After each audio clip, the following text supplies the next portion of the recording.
Welcome to Rock Solid, the Round Rock Business Leaders Podcast.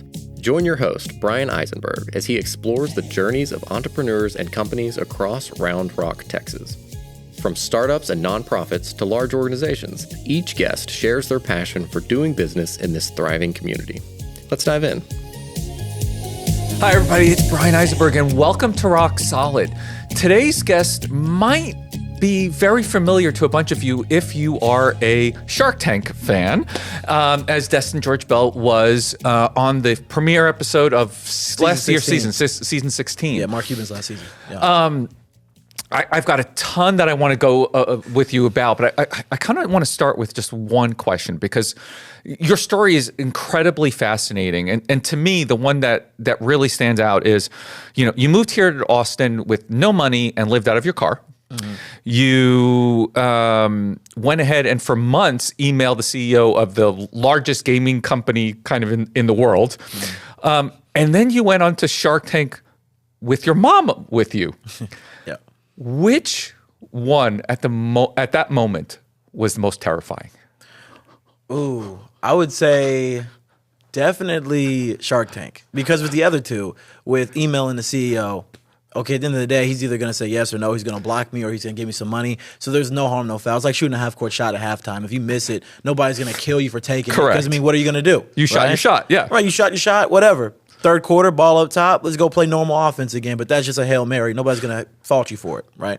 And then moving to Austin, in a way, I didn't feel that fearful about it. It was definitely a Cortez moment, burn the boats. I was living at my dad's place, sleeping on an air mattress, making $8 an hour, doing nothing with my life at the moment because I had just graduated in the middle of COVID, couldn't get a job, didn't have any savings. And I figured, man, I'm sleeping on an air mattress in my dad's attic, basically. I could sleep in my car in Austin.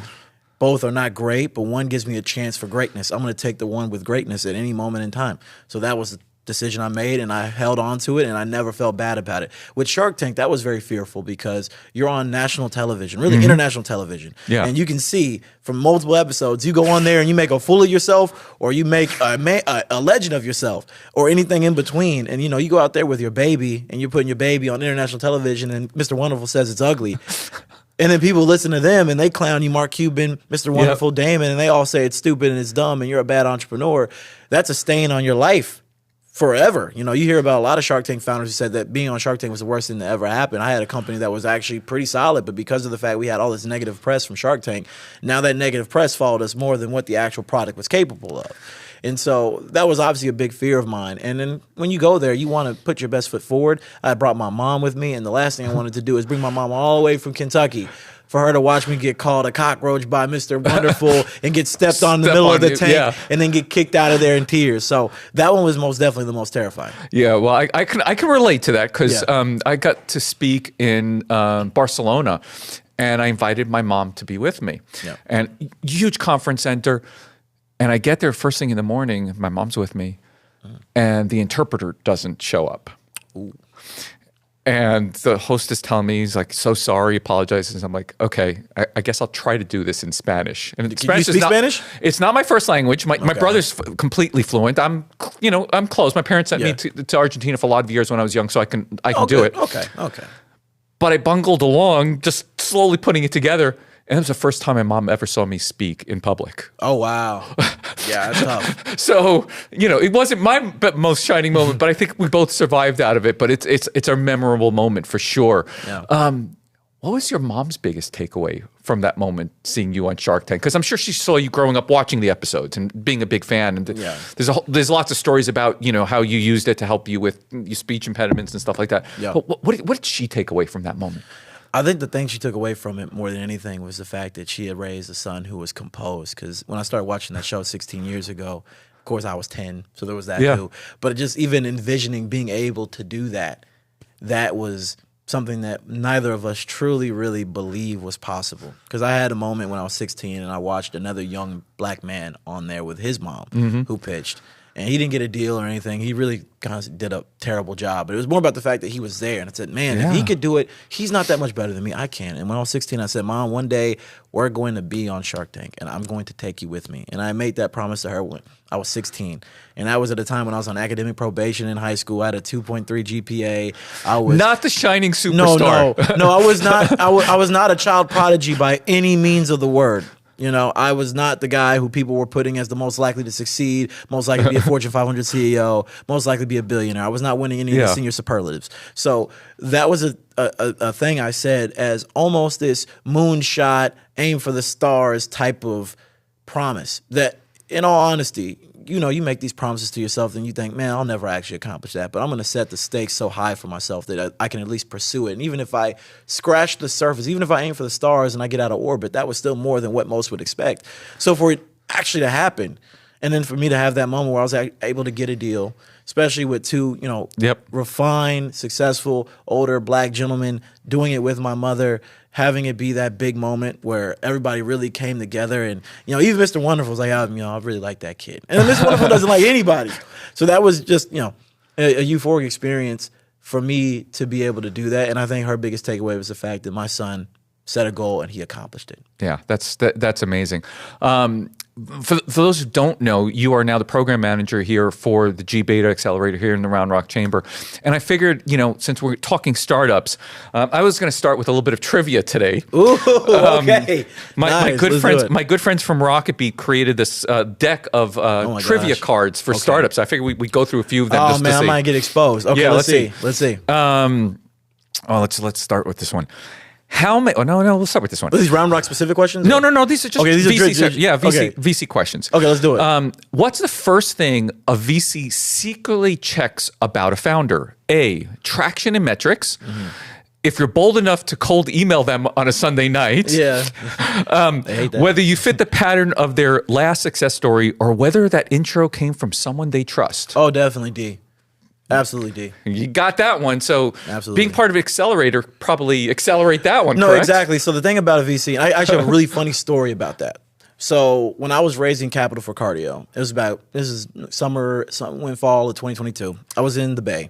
I was there with this VC fund called Concrete Rose. I was in due diligence with them. They ended up not investing, but they invited me to go to their portfolio summit that they do out in Palo Alto. So I was there. Yep. So one of their LPs, I believe it's LP, or at least he's connected to the fund, is Reid Hoffman, obviously, founder of LinkedIn. Successful guy, also a partner for Greylock VC. Yep. So really cool dude. So I was out there. Reid was there. He was doing a talk. And so after the talk, because it was a very intimate setting, there was only like 50, 60 people there. So he was just out and about after. He was walking to his car by himself. I'm like, you know what? How many chances will I get to be able to talk to Reid Hoffman? So I just went up to Reid and I'm like, hey, man, pleasure to meet you. I actually use LinkedIn to cold DM my CTO. So, thanks for making it. Appreciate your help. I know you have a VC fund. I don't want to overly pitch you, but I would love to be able to just, send you my deck, send over some materials, and, see if it might be a fit. And literally, as we're there at this private event with a group that he, at minimum, is an LP with or co-invest with, he was like, get a reference point. I'm like, reference point what? It's like, get somebody to introduce us. I'm like, but I'm talking to you right here at a private event. He said, get somebody to email me your information that I know. So, yeah, that matters. It matters. Okay. This one's an interesting one. Okay. What's the first thing most VCs, venture capitals, for those who are not in the world all the time, check in a deck? A, financial projections. If other VCs are already in the deck's current investors section, team slide, or whether the founders went to Stanford and did a tour of duty at Google. I'm going to say definitely traction. Interestingly enough, it's actually the team slide. Really? Yeah. Team slide. And this is for early stage. This is just in general. In general? In general, yeah. They asked a bunch of VCs and they all said the team slide is very important to them. Really? I could see that. Yeah. Especially if you're early stage. I think especially as an early stage company, if you talk about like seed, series A, I think it's more traction. But going into a pre-seed company, given that you probably have very little, they're mostly looking, do you have the actual team to execute on what we think is a great market potential opportunity? So exactly. That makes sense. What percent of startups ever raise VC funding? 1%, 10%, any percentage with decimals because it sounds more realistic, or 30%? Oh, definitely 1%. 1%. And I want to touch base on this one. your last cohort with G Beta, how much did they raise? $600,000. $600,000. So I think that's part of that 1%. So we did it. I think we're doing pretty good there. And we had three of them. We had 3 of the 5 that raised. So that's 60%. So I feel like we're a little bit above average. A little above that 1%. Yeah, so we're doing really good there. Pretty good. We're batting pretty good. What's the most common feedback founders hear from VCs? We love it, but not for us. I'm going to guess too early before you even read the rest of them. We're looking for our outliers, just not that kind, and too early for us. I was going to get, I know that's too early. Too early. I already know. I've heard that so many times. It early. You know, if I had $1 for every time I heard too early, I wouldn't need to raise capital. Correct. Okay. Which startup famously pitched 148 times before raising? Ooh. Pinterest, Uber, Airbnb, or every founder raising in August when VCs are on vacation?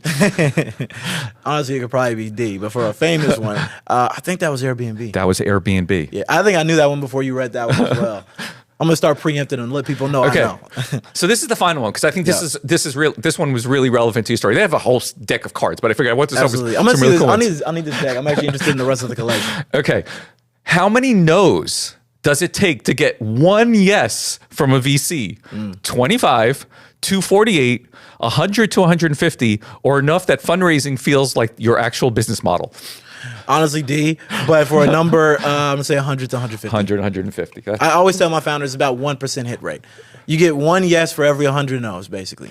So I'm really curious because as a founder who's obviously got to Shark Tank and has succeeded pretty well in this venture as a very young man. We hear your origin story, right? We hear the story of sleeping in the car, and there's a polished version that always comes out after the fact. Yeah. What's the messy part that you never share? The messy part I never share. Man. A lot of it's a mess. Oh my gosh, it's all a mess. My car was a mess. The truth of it, look, I've done 4. Yeah, lots of it is messy, and it's I think very disgusting. The big dream, the hit is awesome, and we love telling those stories, Absolutely. right? But the messy part is the real, and I think people who want to follow this path need to understand what that really looks like. Yeah, so I think the messiest part of it, where I almost quit. So this was end of 2023. We've been in the market for about a year. We were getting decent traction, but we weren't blowing the world out. We had like 10,000-ish users at the time. And so my co-founder, who again, I met him through a cold DM on LinkedIn. We had never met before. We worked with each other full time. He quit his job at LinkedIn and everything before we even met in person. Wow. Okay. Right.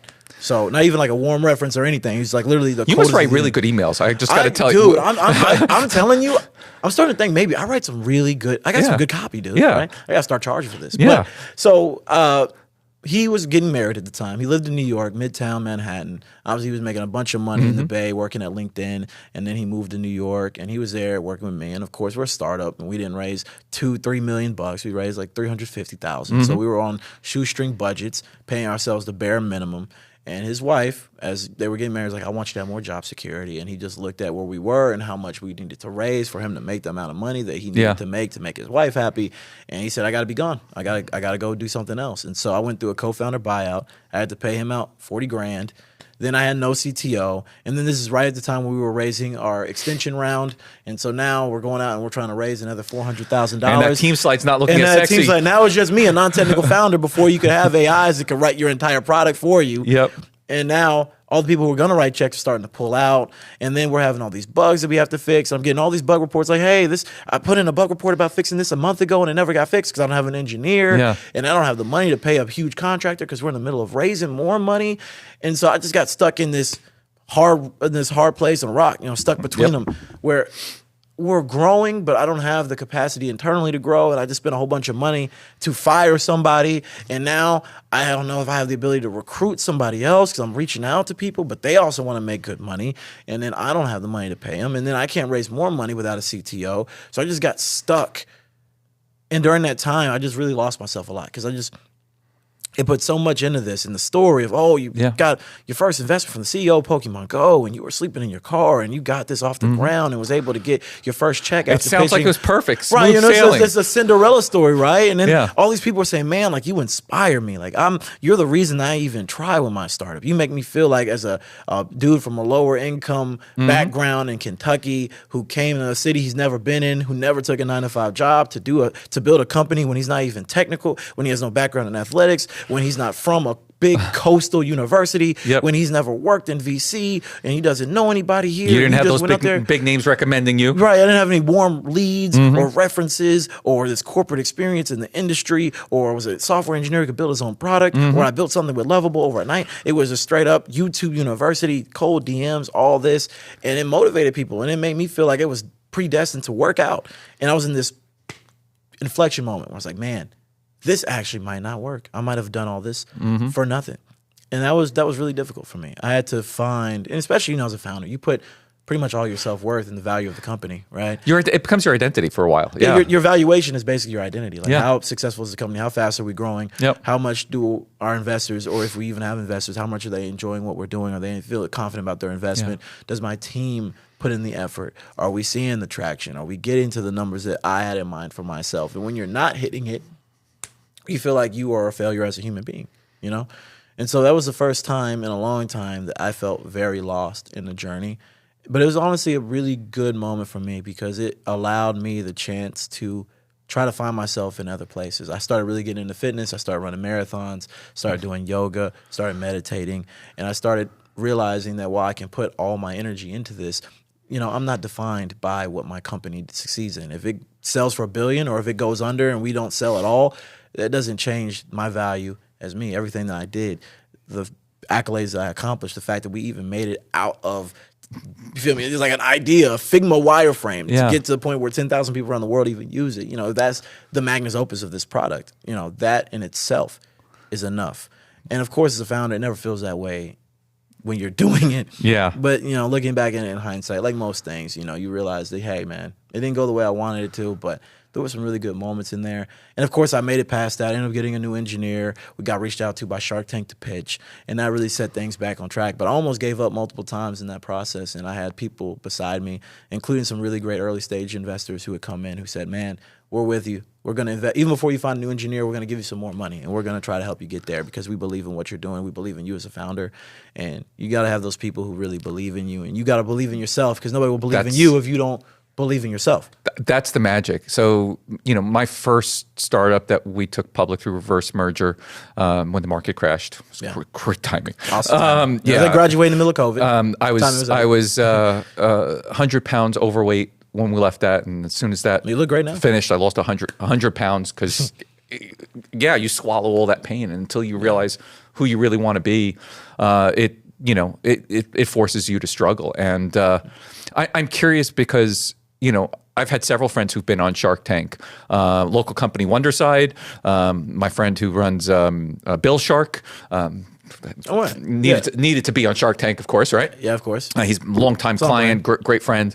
And so I know a lot about what happens kind of behind the scenes, and obviously there's a lot more filming and all that. But I'm most curious from your perspective, what's the part about being on Shark Tank that transforms you the most as a founder? I think it's the connotation of being a Shark Tank founder. Okay. Like, the thing that changed the most for me, because your company's the same. You go into Shark Tank, you leave Shark Tank. The problems you had before Shark Tank are still the same problems you had before. You still got to get users. You still got to generate revenue. You still got to get people to pick up the phone when you call them and whatnot. And especially for people who don't get a deal, it's like, okay, I got the commercial, but I'm not working with the Sharks. I didn't get the money. Yeah. So now we go back to business as usual. We just had like a Super Bowl ad, and now we're back to operating, right? So I think for me, especially getting the deal, and for our episode to get as much publicity as it did, for people to really see our episode and engage with it as much as we did, the big thing was just the status bump as a founder that you get from being a Shark Tank founder. I got invited to places I typically wouldn't get invited to be. I had the ability to call Damon and say, Damon, I want to talk to this guy, and Damon will call him on my behalf and make that happen. it just allowed me a ton of maneuverability into situations and places that typically an early stage consumer app like mine probably wouldn't have got the chance. So there's a lot of things. I mean, obviously getting to work with Damon and Rashawn, the two sharks I had to deal with. I mean, that was amazing. I'm actually supposed to be linking up with Damon tomorrow because he's in town for South by. Yep. So we're supposed to be hanging out. So I mean, it's great to be able to have that relationship with people who, especially with Damon, I've been watching since I was like, a teenager.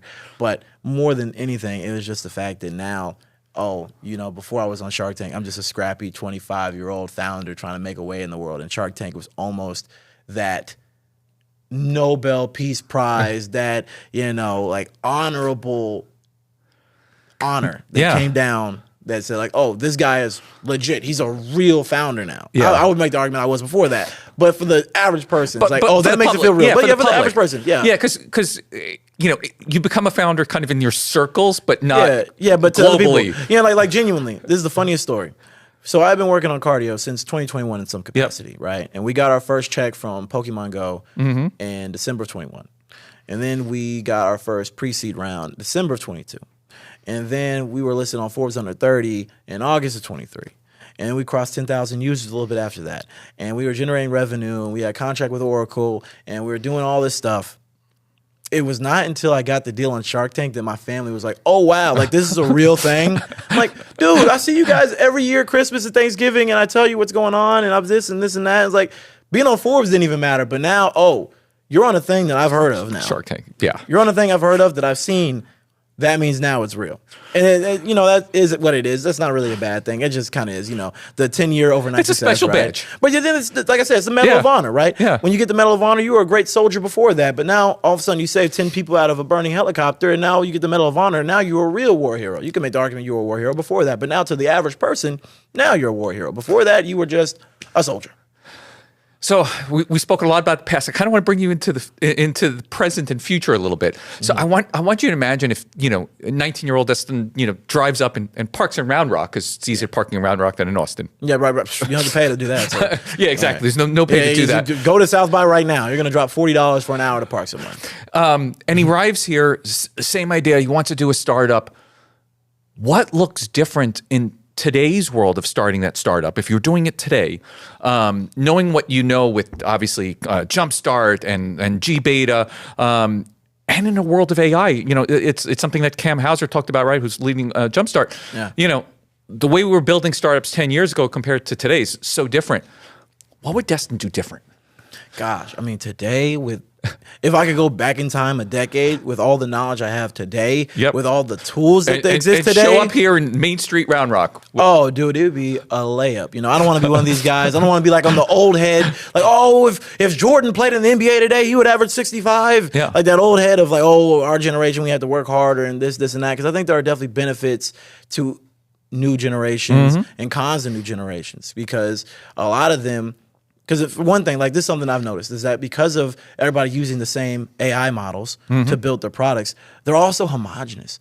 Yeah. Like I can look at a website or a deck or an app, and I'm like, this was vibe coded because everybody's got the same like three bullet rectangular sections with the same typeface and the same hover effects and this and that. And it's like, everything's so homogenous now. Okay. But it's just obvious to me now. Yeah. And then also because of that, the barrier to entry is so low that now the competition for a product is immensely high. Like unless you're building something genuinely innovative, I could take the thing that you just made and I can make it in a week. And now the only differentiator is distribution. The only thing that matters is not about having a great software engineer on your team who can do things. Now it's about distribution. So the one thing that's really interesting, being a non-technical founder, but with a background in marketing and sales and pitching and whatnot, is that I used to be beholden to engineers. I had to go to engineers and basically get on one hand and knee and offer them 50% of my company in exchange for their prowess in writing code. And now the reverse has kind of happened. Now, I don't really need you. Like, I need you for QA. And if I really want to scale this out, I need an engineer. But in terms of getting started, I can build a B2B SaaS platform in a weekend, and we can start generating revenue tomorrow, right? And now, what really matters is how well do you market it? How well do you distribute? How do you go about raising capital? Now, I'm in power. So the one thing I would do differently is just not sell my soul to an engineer, and I'd be able to take all the ideas I have in my head, and instead of having to beg for 50 grand from the CEO of Pokemon Go and send 400 DMs to engineers, I can just get started with the money I have in my pocket and some tokens on Claude and just get working. It's fascinating because you triggered something in me. I had this conversation with my friends from Rocketbeat this past week. Mm-hmm. They have a database, from Crunchbase and all the startups. Mm-hmm. And from like the beginning of time till like last year, there was about 3 million startups in that database. In this last year, they've added over 1 million. Yeah. So 25% of new startups happened in this past year. So now you've got this massive competition because it's so much easier to launch a startup. Yeah. What are you telling the people who are, thinking of, maybe I should look at this GBeta Accelerator or Jumpstart or some of these programs around there? How do they stand out with so many startups coming out today? Well, I think the main thing is have a very niche problem that you're trying to solve. Mm-hmm. I think the problem with a lot of founders is they want to be everything to everybody, which means you're nothing to nobody, right? You just can't solve everybody's problems. And in a world of AI where I can go on ChatGPT or Claude or Gemini, and I can basically ask it to do anything I want. The main focus that I would tell founders is have a very, very specific person that has a very specific problem and solve it better than anybody else. And figure out how to make the most seamless, simple product that does so.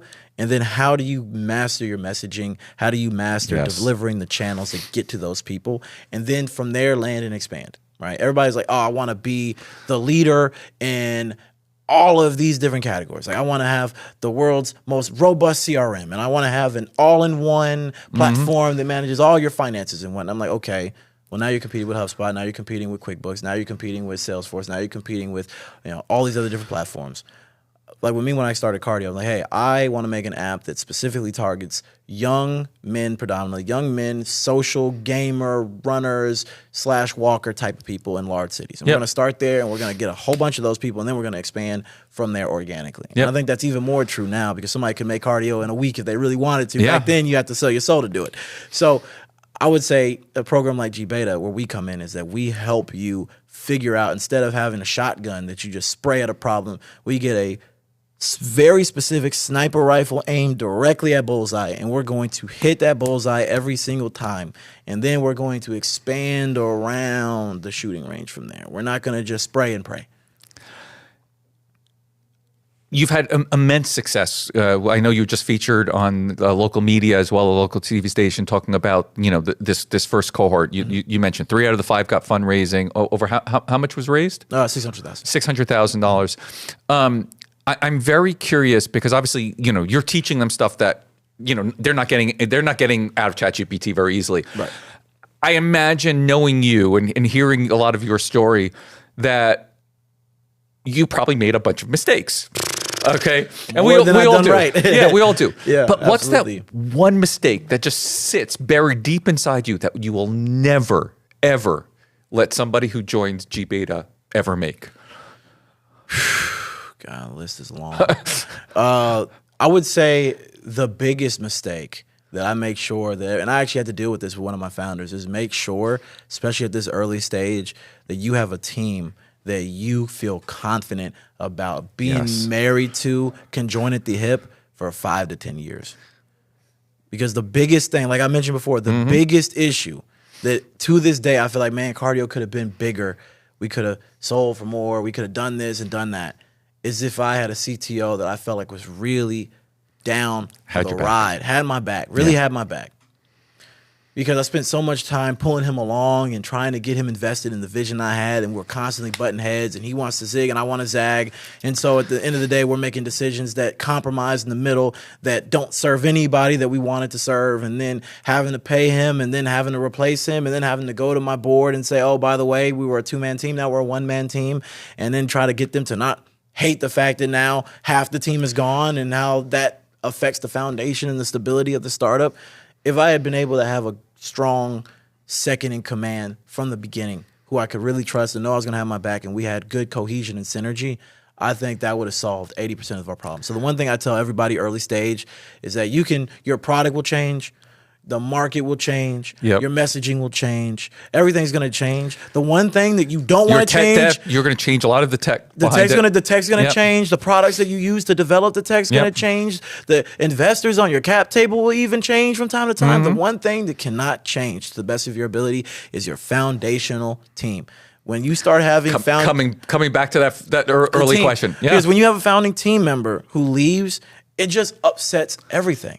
You know, it's the startup equivalent of divorce. It just messes up everything. You got to figure out the assets, who gets what. You got dead cap. You got investors who are looking at you and saying, "Oh, well, we were investing in the team. Part of the team is gone now." Is that a reflection of you? Is that a reflection of them? Is it because they don't believe in the team anymore? Because if you were $1 billion unicorn, why would they walk away from it? Now they're questioning if the market opportunity is as big as it really is being presented. Because why would somebody walk away from a golden goose?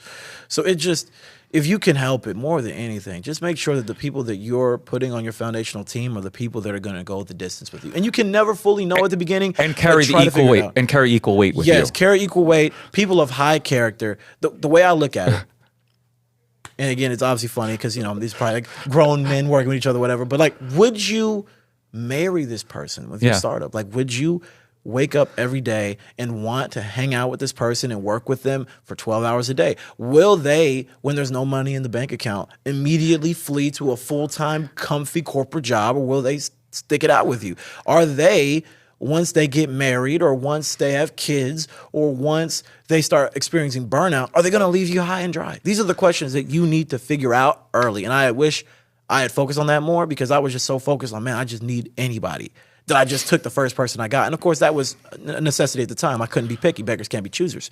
But if you can help it, if you can choose wisely. And do your due diligence. That was the same issue I had. I've had 2 of my startups I had to leave because of the other founders and some of the issues behind them. And today would have been different. Again, with the world of AI and you know, they were the technical people. You know, I'm moderately technical, but I'm not the deep technical. I'm more of that marketing guy. And I actually look at it as like, you know, if something happened to you, would you leave this person with your kid? Yeah. Or your dog. Right. And it's like, and startup basically is a kid.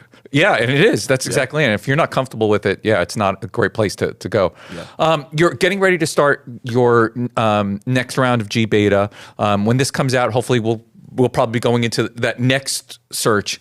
Why should people be interested in what's happening here in Round Rock with G Beta and startups who might be interested in finding a new home? Why do you think Round Rock's a great place for them? So being from Kentucky, you know, I've been in a market that was trying to get into tech, that was starting to develop VC firms and starting to invest in startups and starting to build programming accelerators like this, one incubators to help fund tech companies or even just high growth companies, CPG, you know, anything along those lines. Yeah. And I think I'm a big fan of Peter Thiel's 0 to 1. Yep. I love being on the foundation of something. I think it's very, I won't say easy because none of it's easy, but I think it's a lot easier to go to a place like SF or New York or even Austin and come up with a startup, and you got all these resources, you got all this money, and you've got all this opportunity, and you got people who are already looking and seeking deal flow there and whatnot, and then going there and becoming, you know, a medium-sized fish in a big pond, right? And that's fine, and I don't think there's anything wrong with that. That's what I did, and I have no problems with it. I have no qualms. But I think there's something about the rising tide lifting all boats, going to a market like Round Rock, the same thing with Kentucky, and going to a place like that and being able to build something and put something on the map and be in the foundation of that. It's like being Dell, like 25 years ago. Yeah, right. But when Dell was selling computers out of his, you know, UT Austin dorm in the 70s, right? You know, it's cool. Like, you know, another thing, like in the corporate world, people always say like, oh, I was the 20th employee at Google. I was the 13th employee at Uber. I was the 9th employee at Airbnb. You ever hear anybody say, oh, I was the 9,375th hire at Oracle?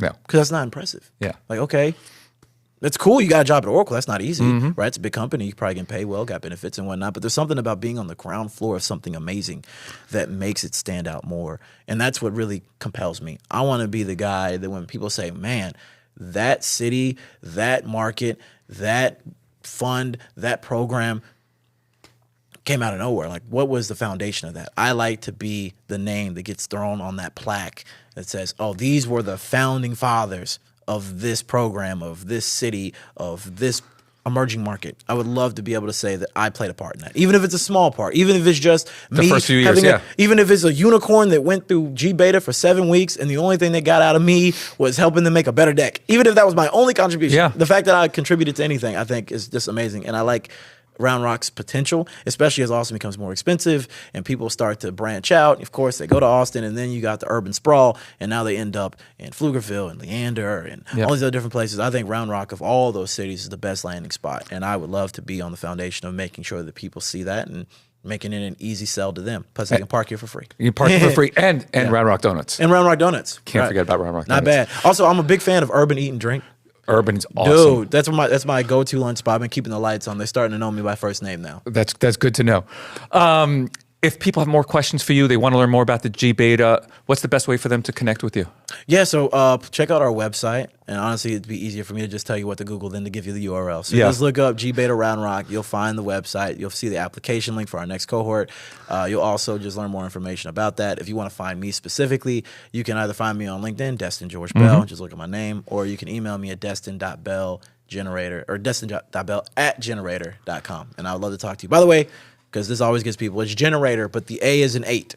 Yes. So the word generator, swap the A for an 8. People always mess that up. Put the 8 in there. Destin, thank you so much for your time today. This was awesome. We got to do more trivia. No, I'm down. I did really good. I think it was like 5 for 6. I feel really good about it. I was afraid you were going to say, like, in 1978, which company raised $2.7 million and was led by Cowboy Ventures? Like, all right. So I'm glad I didn't want to get exposed. No, you did awesome. Thank you so much. Yeah, thanks for having me, Bryan. Appreciate it, man. Thank you.